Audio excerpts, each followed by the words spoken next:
하나님께서 오늘 우리들에게 허락하신 말씀은 신약성경 마태복음 25장 1절의 말씀입니다. 그때 천국은 마치 등을 들고 신랑을 맞으러 나간 열처녀와 같다 하리니 아멘. 하나님께서 우리와 함께 하시며 말씀 주심을 감사드립니다. 아멘. 자, 우리 옆에 계신 분들과 인사 나누겠습니다. 반갑습니다. 인사해 주시죠. 네, 반갑습니다.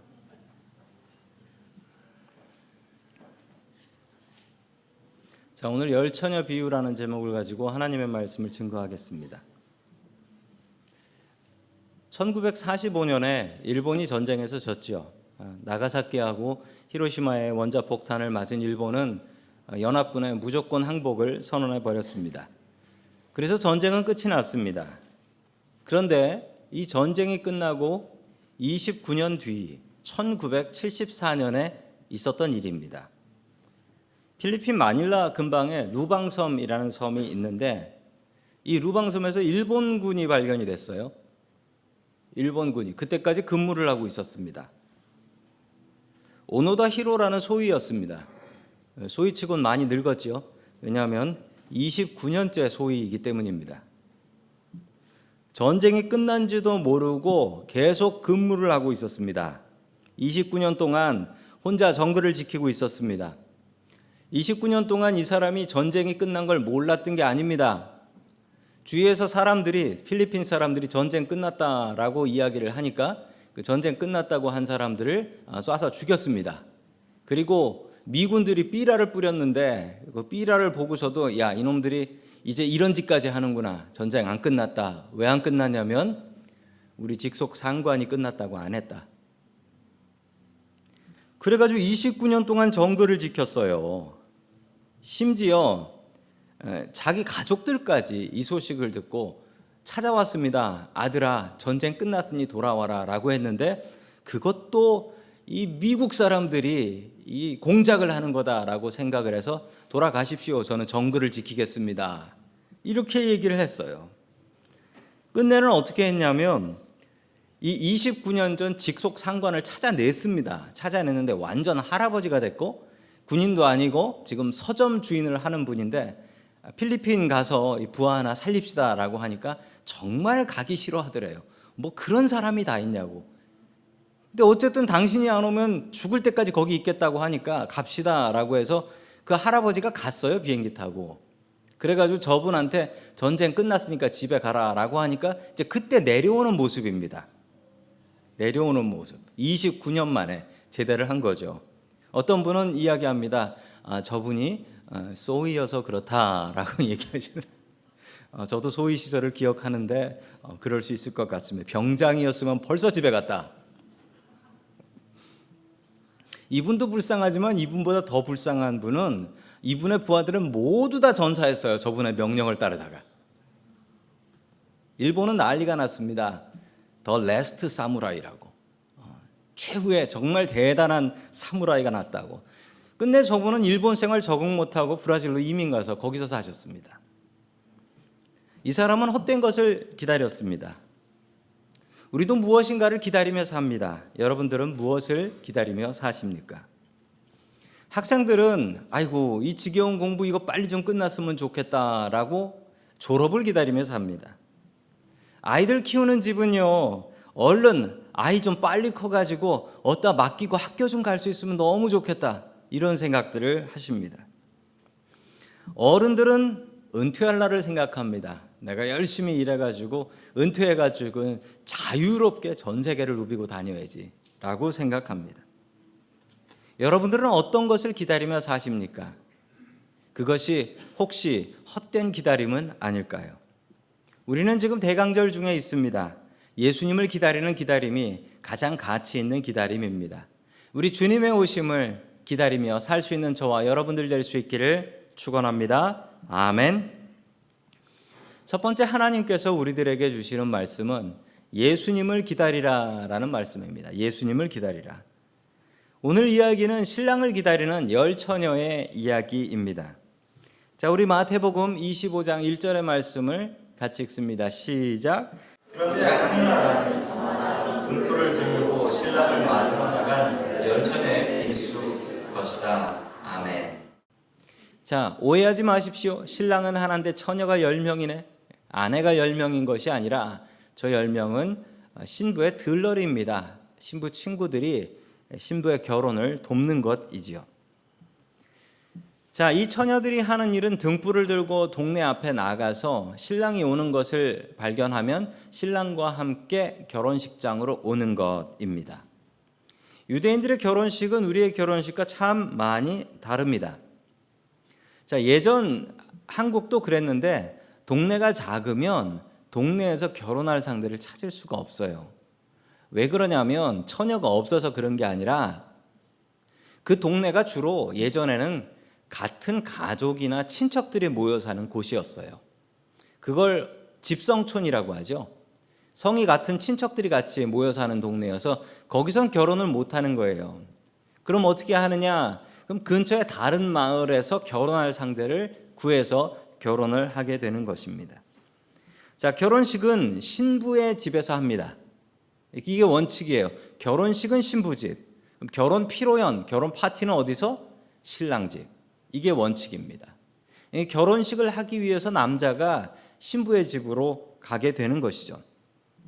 문제가 있습니다. 이 밤에 신랑이 자기 친구들과 함께 결혼하려고 결혼식을 가게 되면 그 동네가 자기가 아는 동네가 아니에요. 그것도 밤이 되니까 캄캄해서 길을 찾을 수가 없게 되는 것이죠. 그래서 그 길을 잘 알고 있는 동네 사람들이 불을 들고 와서 길 안내를 해주는 겁니다. 그게 바로 열처녀의 이야기입니다. 이스라엘은 밤에 결혼을 합니다. 저 화면에 보시면 이 정통 유대인들 결혼식인데 밤에 결혼을 하고 있습니다. 한국 사람들은 밤에 결혼 잘 하지 않죠. 낮에 결혼들 합니다. 밤에 결혼하는 이유는 이 낮에 덥기 때문이고 또 낮에는 일해야 되기 때문에 그렇고요. 게다가 또 유대인들은 밤이 하루의 시작이다라고 생각을 합니다. 밤이 하루의 시작이에요. 자, 왜 이렇게 생각하냐면 우리 창세기 1장 5절 말씀 봅니다. 시작. 빛을 다시라고 저녁이 되고 아침이 되니 하루가 지났다. 아멘. 자, 창세기의 말씀입니다. 창세기 1장의 말씀인데 성경 말씀에 무엇이라고 되어 있냐면요. 저녁이 되고 아침이 되니 하루가 지났다. 이렇게 이야기합니다. 자, 저녁이 하루의 시작인 거예요. 그리고 아침이 하루의 마침인 겁니다. 성경에 그렇게 나와요. 그래서 유대인들은 하루의 시작을 저녁이다, 해가 지면 하루가 시작된다라고 생각을 했던 것입니다. 밤에 하루가 시작한다라고 생각하는 민족이 또 하나 더 있습니다. 어떤 민족이 있냐면 한국 사람들이에요. 왜 그러냐면 애가 맨날 게임 중독, 게임만 하고 있어요. 그러면 가서 엄마가 뭐라고 잔소리를 하죠? 너는 밤낮 게임만 하냐라고 해요. 한국 사람들도 밤낮이란 말을 사용합니다. 자, 우리도 밤낮 예수님만 생각하며 살 수 있기를 축원합니다. 아멘. 요즘 세상은 기다림에 익숙하지 않은 세상입니다. 요즘 세상은 뭐든지 빨라야 됩니다. 인터넷도 빨라야 되고 컴퓨터도 빨라야 되고 전화기도 멀쩡한데 느려서 바꿉니다. 카카오톡 보내고 나면은 바로바로 답해야 됩니다.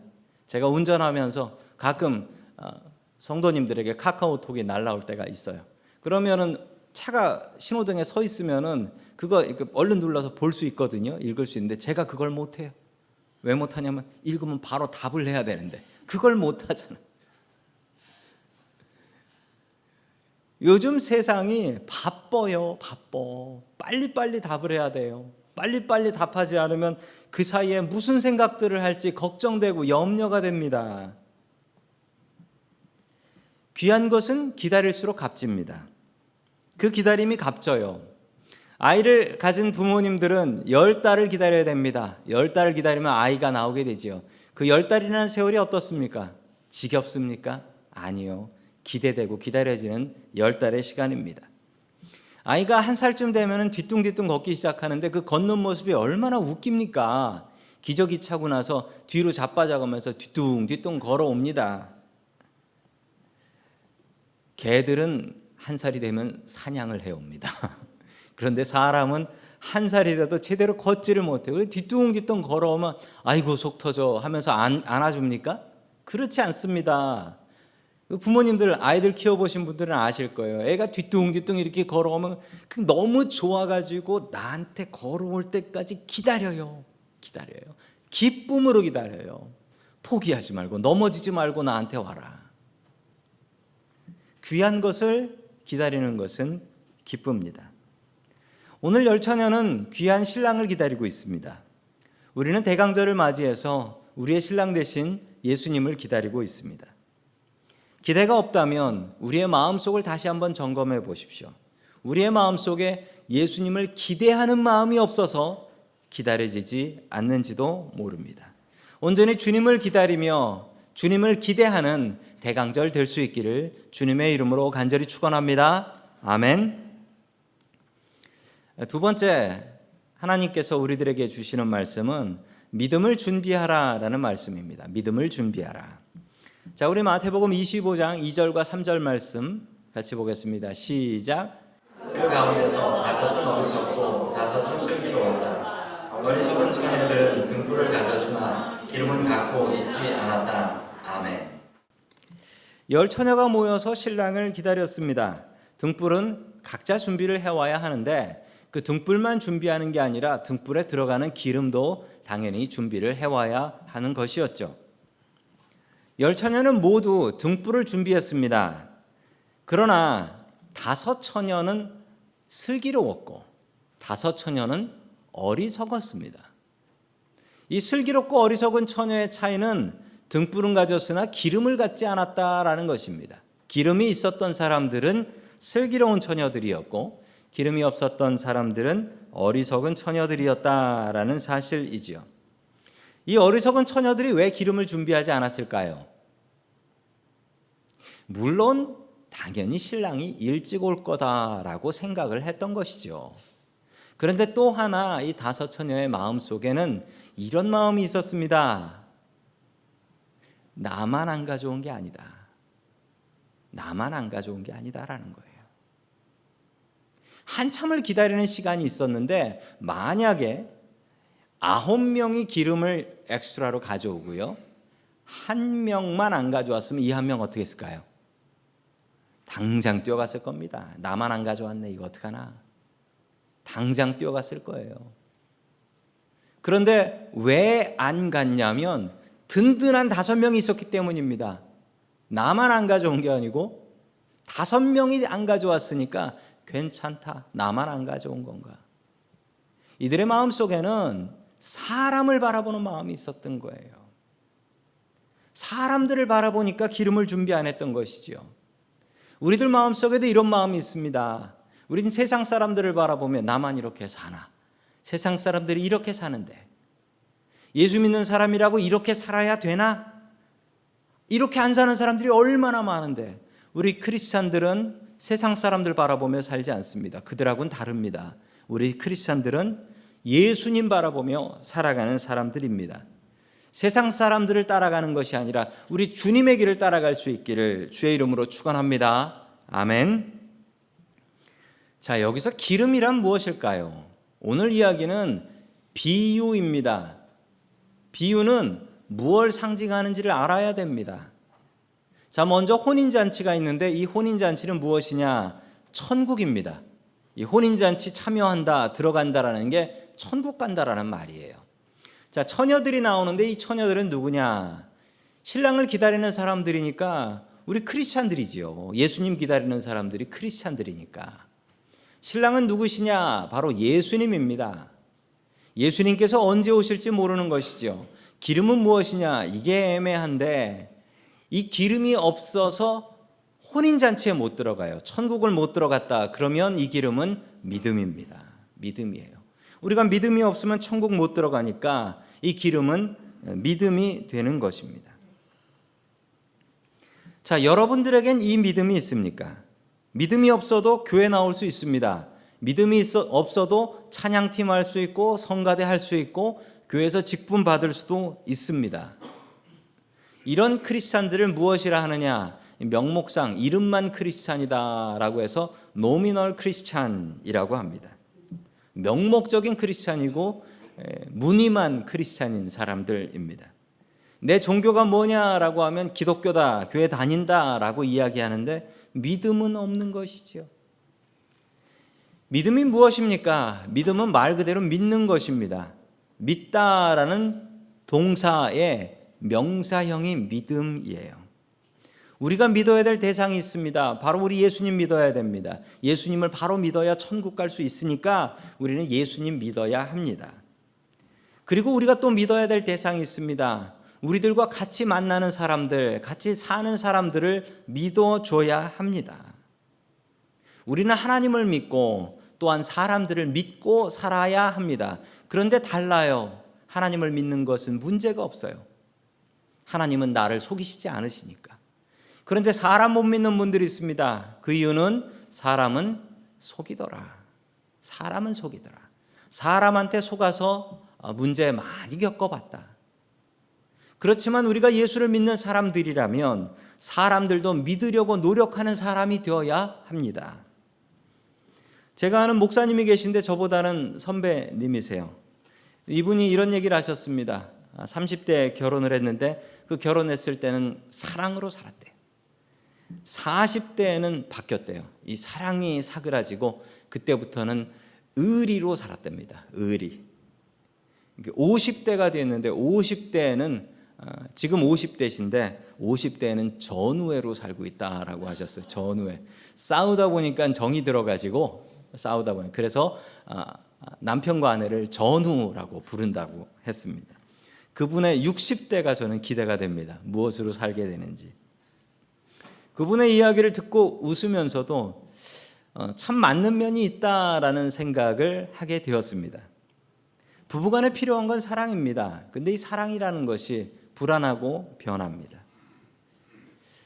믿음이라는 것은 훨씬 더 든든하게 우리를 지켜줍니다. 믿음이 더 중요한 것 같아요. 살면서 더 필요한 것은 서로 간의 믿음, 믿을 수 있는 것, 이것이 더욱더 중요한 것 같습니다. 사람은 믿어주는 것입니다. 하나님은 의심할 필요 없이 믿을 수 있습니다. 그런데 사람은 저 사람 나 속이는 것 아닐까? 저 사람 믿었다가 당하는 거 아닐까? 이런 생각이 들기도 합니다. 그럼에도 불구하고 우리 크리스찬들은 믿어주는 사람이 되어야 합니다. 아이들을 키우면서 애들이 거짓말을 합니다. 부모한테 거짓말을 하는데 아이들이 어릴 때 거짓말하는 것은 딱 보면 알 수가 있습니다. 어떻게 알 수 있냐면 아이들이 거짓말을 할 때는 눈을 못 마주쳐요. 보통 땅을 보면서 얘기합니다. 땅을 보면서 얘기를 하기 때문에 그 표정이나 눈동자를 보면 야, 이 녀석이 거짓말하는구나 알 수가 있습니다. 아이들이 거짓말할 때 어떻게 하셨습니까? 여러분들도 부모님께 거짓말 해보셨죠? 안 하셨다고 하면 그게 거짓말이죠. 자, 거짓말을 하면 부모님이 어떻게 하셨습니까? 거짓말하지 말라라고 혼내신 부모님들도 계셨을 것이고 야, 너 거짓말쟁이구나 라고 아예 낙인을 찍은 분도 계실지도 모릅니다. 자, 그런데 정말 제대로 된 부모는 아이들에게 이렇게 이야기한답니다. 아이들이 거짓말을 치면 그 거짓말에 그냥 깜빡 넘어가 버린답니다. 속아준대요. 그런데 계속 속고 있는 게 아니라 아이가 그것을 알아차리고 스스로 거짓말을 안 하게 하는 부모가 가장 잘하는 부모랍니다. 안 속는 부모가 좋은 부모가 아니고 잘 속아주는 부모가 정말 좋은 부모라고 해요. 아이가 스스로 깨닫고 거짓말하는 게 나쁘구나라는 것을 알게 하려면 부모가 넘어가 줘야 됩니다. 믿어줘야 됩니다. 아니, 내 자식은 누굴 닮아서 저렇게 거짓말을 잘하지라고 생각하는 것이 아니고 다 나 닮았구나 생각하면서 속아주고 아이가 스스로 깨닫고 바른 길을 갈 수 있도록 믿어주는 것이 중요하대요. 사람은 믿을 수가 없습니다. 그냥 믿어줄 뿐이지요. 믿어주길 잘하고 속아주기를 가장 잘하는 분이 계십니다. 그분이 누구냐면 바로 하나님이십니다. 세상 모든 것을 다 하신다는 하나님께서 그렇게 잘 믿어주시고 그렇게 잘 속아주세요.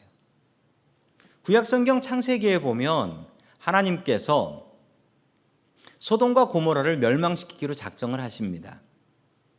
그리고 소돔과 고모라를 멸망시키러 그곳에 가셨는데 아브라함이 와서 간청을 하지요. 하나님, 여기에 의인 50명 있으면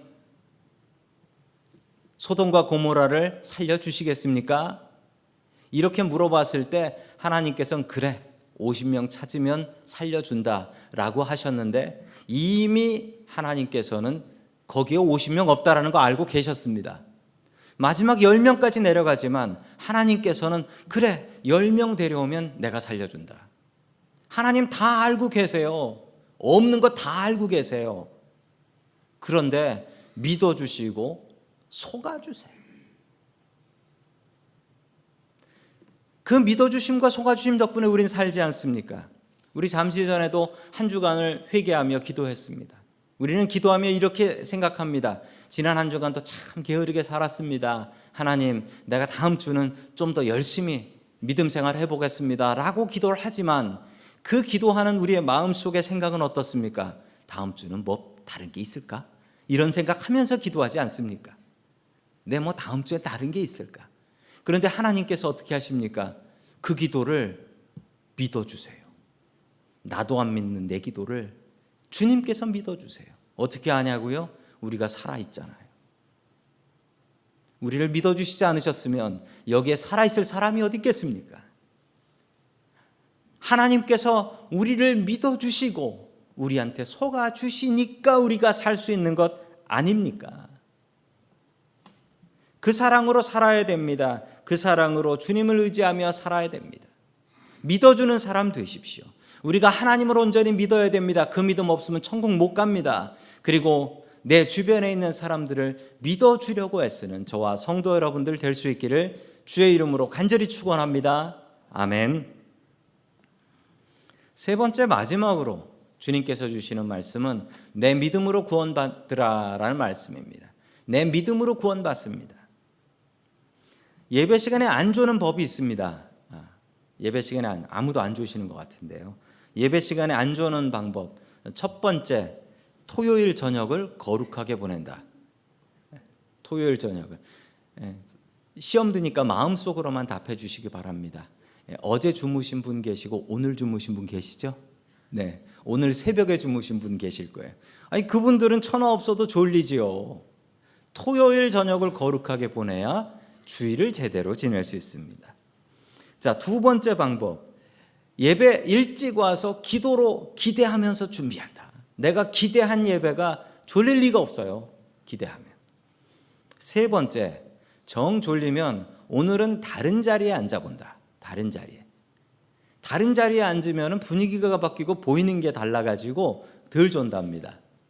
다른 자리로 앉아보는 거예요. 정 졸리신 분은 이 앞자리 내드리겠습니다. 앞자리. 절대 졸 수 없어요. 그랬더니 어떤 분이 그러시더라고요. 등잔 밑이 어둡습니다. 네 번째 방법은 정말 좋은 방법입니다. 목사를 불쌍히 여긴다라는 거예요. 목사님이 열심히 준비하셨을 텐데 내가 졸면 안 되지. 내가 믿음은 없어도 의리는 있다라는 것으로 지킨답니다. 그래도 안 되면 주님 품에서 잔다라요. 그래도 안 되면. 주님께서 사랑하시는 자에게 잠을 주신다라고 하잖아요. 네, 그렇습니다. 집에서 자는 것보다는 교회에서 자는 게 낫습니다. 자, 우리 마태복음 25장 5절의 말씀 같이 봅니다. 시작. 신랑이 늦어지니 자녀들은 모두 졸다가 잠이 들었다. 아멘. 지혜로우나 어리석으나 모두 잠잔 것은 똑같습니다. 모두 다 잤어요. 왜 잤냐면 신랑이 늦게 오니까요. 성경에 그렇게 나옵니다. 신랑이 늦게 와서 졸았다라고 해요. 그리고 성경은 존 것 같고 슬기롭네, 미련하네 이런 얘기 안 합니다. 좋은 건 괜찮아요. 좋은 건 괜찮아요. 그런데 중요한 것은 믿음 갖고 졸았느냐, 믿음 없고 졸았느냐 이걸 보는 거예요. 기름 없이 존 건 안 돼요. 기름 갖고 조는 건 괜찮아요. 믿음 갖고 조는 거는 괜찮아요. 근데 믿음 없이 조는 건 안 돼요. 믿음 생활에는 올라갈 때가 있고 내려갈 때가 있어요. 업스 앤 다운스가 있어요. 우리가 늘 주님 생각하며 주님의 일을 생각하며 살면 좋겠지만 그럴 수는 없잖아요. 우리도 직장이 있고 하는 일이 있고 먹고 사는 게 있잖아요. 그래서 우리에게는 신앙생활이 잘 될 때와 안 될 때가 있습니다. 그런데 중요한 것은 믿음이 있으면 제자리를 찾아갈 수가 있어요. 그런데 믿음이 없으면 그냥 흔들리는 거예요. 남 따라가면서 그냥 흔들리는 거예요. 졸더라도 분명히 생각하십시오. 내가 믿음 갖고 조는 건가? 그냥 조는 건가? 자, 계속해서 7절 말씀 봅니다. 시작. 그때 그 처녀들이 모두 일어나서 제 등불을 손질하였다. 아멘. 등불을 손질했다라고 합니다. 등불을 손질했다라는 게 뭘까요? 자, 시골 사셨던 분들은 아실 겁니다. 시골에서는 이 등불이 있지요. 저도 시골집 가가지고 어렸을 적에 등불 가지고 놀았던 기억이 납니다. 이 등불에는 심지라는 게 있어요. 심지가 있는데 이 등불의 밝기를 뭐로 조정하냐면 심지를 제가 가지고 있었던 건 이렇게 안에 돌리는 게 있어가지고 심지를 밑으로 집어넣으면 불이 약해지고 심지를 올리면 불이 많이 올라왔어요. 자, 등불을 손질했다라는 건 무엇이냐면 분명히 이 처녀들은 기름을 아끼기 위해서 심지를 내려서 불이 꺼지지만 않게 해놨을 것입니다. 그런데 이제 그거로는 보이지 않아요. 신랑이 왔으니까 이제 등불을 높이려고 심지를 올립니다. 그러다 보니 문제가 생긴 거예요. 기름이 넉넉한 처녀의 심지는 올려도 불이 잘 올라오는데 어리석은 미련한 처녀들의 심지는 기름이 없으니까 심지를 올려도 불이 올라오지 않는 것이었으면 기름이 떨어졌구나.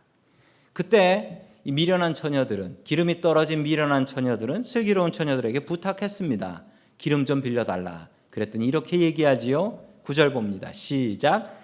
그러나 슬기로운 처녀들이 대답하였다. 그렇게 하면 우리에게나 너희에게나 다 모자랄 터이니 안 된다. 차라리 기름 장수들에게 가서 사서 써라. 아멘. 미련한 처녀들이 슬기로운 처녀에게 기름 빌려달라고 했지만 슬기로운 처녀들은 빌려주지 않았습니다. 왜냐고요? 슬기로웠으니까요. 이게 이기적인 게 아니에요. 만약에 기름을 나눠주게 되면 당장은 램프가 10개가 돼서 밝겠지요. 그런데 결혼식장까지 가다가 불이 꺼져버리면 다 길 잃어버리는 겁니다. 그래서 슬기로운 처녀들은 안 돼. 가서 기름 장수들에게 가서 기름을 사와라. 아마도 이 들러리들은 신부하고 친구들이었기 때문에 다 같은 친구들이었을 것입니다. 그런데 절대 기름은 나눠줄 수 없어. 가서 기름 사와라 라고 이야기를 하죠. 기름을 빌린다라는 말은 무슨 말일까요? 기름이 믿음이라고 했으니 믿음을 빌리는 거네요. 믿음이 빌려집니까? 믿음이 쉽게 키워집니까? 어디서 쉽게 믿음 구해올 수 있습니까?